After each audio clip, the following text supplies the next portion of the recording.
Attachment کو پہلے دیکھ لیتے ہیں. میری بات یہ چل رہی تھی کہ پوری دنیا کی زبانوں میں صرف عربی زبان ایسی ہے جس کو ہم ٹینسز کو یا اس کے گرامیٹیکلی انالیسس کو ہم صرف ماضی مضارع کہہ کے اس کا ساری چیزوں کا احاطہ کر دیتے ہیں. پھر آگے ماضی کی اقسام گنتے ہیں، پھر مضارع کی جا کے. تو ماضی کی اقسام تو لمیٹڈ جی ہیں کہ ہم وہ گن لیتے ہیں قریب عید استمراری کر کے تمنا یہ وہ ہم 6 یا 7 اس کو کاؤنٹ کرتے ہیں تو کلوز ہو جاتا ہے چیپٹر. لیکن جب ہم مضارع میں انٹر ہوتے ہیں تو مضارع جو ہے یہ کیا کرتا ہے، یہ ایک بڑا اہم میری نظر میں ایک نقطہ ہے جو کچھ آپ نے پڑھا ہوا ہے اور میں نے اس سے اچیو کیا کرنا ہے. اس سے مجھے جو چاہیے وہ انٹر ہونا ہے کہ اس میں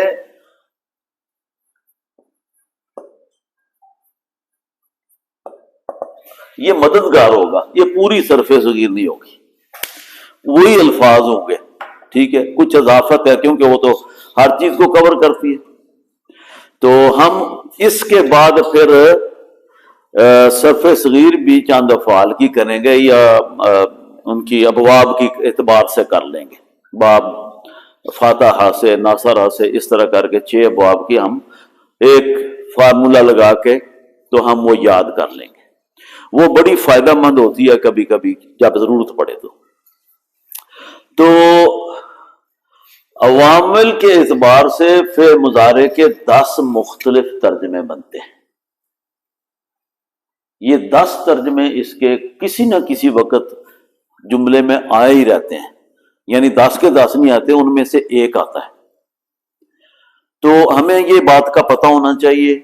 بڑا سمپل ضرب یضرب سے ایک فعل مضارع بنتا ہے جس کا ترجمہ زمانہ حال میں زمانہ مستقبل میں سیم دونوں کا کیا جاتا ہے. اس کی وجہ ہم کہتے ہیں جی فعل مضارع جو ہے حال و مستقبل پر مبنی ہوتا ہے، دونوں ترجمے دیتا ہے. تو اس اعتبار سے اس کی 2 اقسام اس طرح کاؤنٹ ہوگی. اس کے بعد اس کے اوپر لا آیا ہے تو لا یضرب، پہلی تو بات ہے اس میں کوئی چینج نہیں ہوئی، ٹھیک ہے. لیکن اس نے آ کے یہاں پہ کیا کیا ہے، زمانہ حال اور مستقبل کے ساتھ اس کو کر دیا ہے، دونوں کے ساتھ. یہ ذرا یاد رکھنا، ترجمہ جو بھی ہوگا دونوں کے ساتھ ہوگا، لیکن اس میں نہیں کا معنی آئے گا، وہ نہیں مارتا یا نہیں مارے گا. چوتھا، جب اس کے ساتھ لفظ لن آیا تو لن کے نئے کیا کیا کہ اس کو نصب دے دی. یہاں کیا تھا، رفع تھی. تو اس کو لفظی طور پہ یہ حالت چینج کی ہے اور یہ نسبی حالت میں ہوا ہے. کس نے کیا، اس نے. تو لہذا یہاں سے ایک عمل شروع ہو گیا جس کو ہم نے ہائی لائٹ کرنا ہے کہ یہاں کیا ہوا ہے، یہ آ گیا ہے. اس پہ بھی لگا ہی لوں. اچھا، تو اب اس نے کیا کیا ہے، وہ نہیں مارے گا، وہ نہیں مارے گا سیم ہے، لیکن ایک اضافت کیا ہوئی ہے، ہرگز. تو یہ منفی مستقبل تاکید کے ساتھ ترجمہ ہوگا. ٹھیک ہے. اچھا، آگے ہے لم یضرب. یہاں پہ کیا ہوا ہے، جزم آ گئی ہے. کس نے کی ہے، یہ لم نے. یہ بھی ایک عامل ہوا، پھر مضارع پہ آیا ہے اور اس نے آ کے ترجمہ کیا اس نے نہیں مارا. اب عام سٹوڈنٹس جو ہیں وہ شروع میں جب پڑھتے ہیں تو ان کو یہی بتایا جاتا ہے کہ فعل مضارع حال اور مستقبل کا ترجمہ دیتا ہے. اچانک ایک پڑھانے والا یا جاننے والا ہے وہ اٹھ کے کوئی اس طرح بولتے بولتے وہ اس طرح کی کوئی ترکیب لے آتا ہے اور ترجمہ ماضی میں شروع کر دیتا ہے کرنا، تو بندے حیران ہو جاتے ہیں. تو وہ جو بات تھی کہ کسی سے سن کے جب جی چاہے ہم بھی ترجمہ کریں تو یہاں آ کے گاڑی الٹ جاتی. ٹھیک ہے، یہاں کہانی بالکل بدل گئی. اس لیے ہر بات کا ایک جزم کا آ جانا پیش کی جگہ پہ، ٹھیک ہے، کتنا چینج لا رہا ہے اس کے ساتھ مل کر کہ اس نے ماضی منفی میں ترجمہ کر دیا۔ یہ آپ بہت کچھ اس کا جانتے ہیں، میں اپنے طریقے سے تھوڑا بیان کر رہا ہوں کہ آپ کو یہ زیادہ فائدہ مند ہو جائے۔ اس کے بعد اسی فیملی سے لما آتا ہے، لم کی جگہ پہ، وہ بھی جزم دیتا ہے، لیکن کیا کرتا ہے؟ اس نے نہیں مارا۔ یہ پوری ماضی جو ابھی سے گزر گئی ہے یا کب گزری تھی، کبھی بھی، یعنی وہ 2 سال پہلے سے میں شروع کرتا ہوں تو میں کہتا ہوں کہ لم یضرب، اس نے نہیں مارا، ٹھیک ہے۔ لیکن لما جب آتا ہے تو وہ ایک فرق لے کے آ جاتا ہے۔ اس نے ابھی تک جو یہ حال گھڑی جہاں میں کھڑا بات کر رہا ہوں، یعنی پوری ماضی سے اس وقت سے لے کر ماضی کا جہاں اینڈ ہو وہاں تک اس نے نہیں مارا، تو یہ ہوگا ماضی منفی مگر زمانہ حال تک۔ ماضی منفی سے زمانہ جو اس وقت بات ہو رہی ہے، یہ ہے فرق ان دونوں میں۔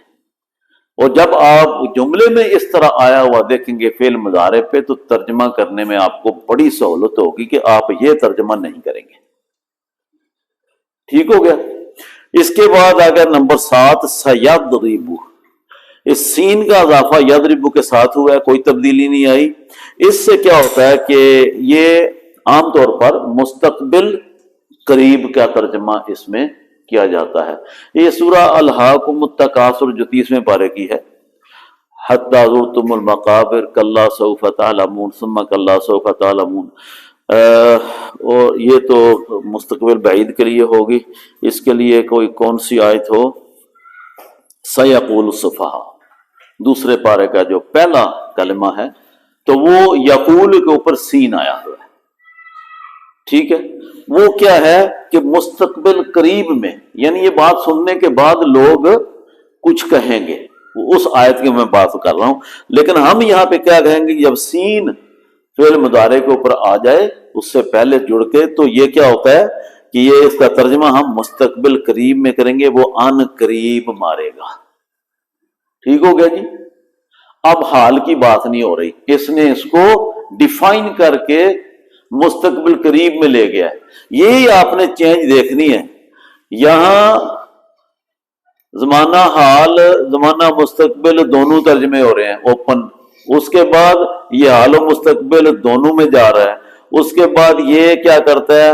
منفی مستقبل تاکید کے ساتھ چلا گیا، حال نہیں رہا، اس میں بھی ماضی میں چلا گیا ہے، یہ ماضی ابھی تک میں چلا گیا ہے، یہ مستقبل قریب میں گیا۔ اگلی چینج کیا آئی ہے؟ نمبر 8 سوف لگا ہے یضرب کے ساتھ، کوئی چینج نہیں آئی، تو وہ تھوڑی دیر بعد یا بعد میں مارے گا، ٹھیک ہے۔ کلا سوف تعلمون، سوف تعلمون سے مراد کیا ہے؟ مستقبل بعید، کچھ دیر بعد یا جس طرح بھی آپ، لیکن یہ اسی وقت یا ان قریب کی بات نہیں ہے۔ ثم کلا سوف تعلمون،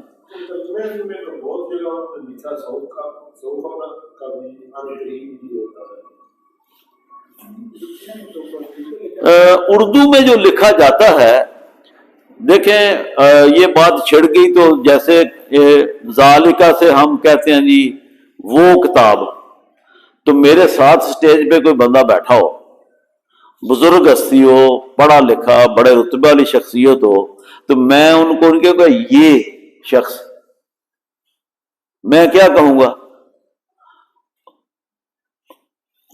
میں اس ہستی کو بلانے جا رہا ہوں سٹیج پہ، میں اس ہستی کے لیے یہ بات کر رہا ہوں، وہ جنہوں نے یہ کیا، حالانکہ وہ تو پاس بیٹھے ہیں۔